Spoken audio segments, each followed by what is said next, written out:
Gas হোক, অম্বল হোক, যা খুশি হয়ে যাক না কেন, যে মানুষ একবার দুধ চা খেতে শুরু করবে সে কখনোই র চায়ের দিকে আর ফিরে তাকাবে না।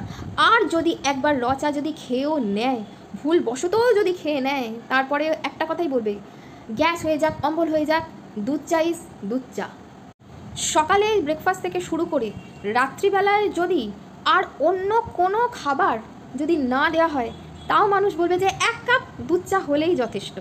আমি কতবার ধরে ট্রাই করেছি চা খাওয়াই ছেড়ে দেবো, না হলে আইদার র চা খাবো, না হলে গ্রিন টি খাবো। কিন্তু আমি যখন একটু গ্রিন টিও খেলাম, আবার অন্য আর একদিন একটু র চাও খেলাম, বুঝলাম মাইন্ড সেই ঘুরে ফিরে বলছে দুধ চা, দুধ চা, দুধ চা, দুধ চা, দুধ চা। আর বাধ্য হয়ে আমি আর দুধ চা ছাড়তেই পারলাম না।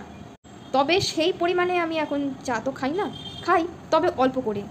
যে মানুষ একবার দুধ চায়ের প্রেমে পড়ে গেছে না, সেখান থেকে তাকে সরিয়ে আনা অসম্ভব।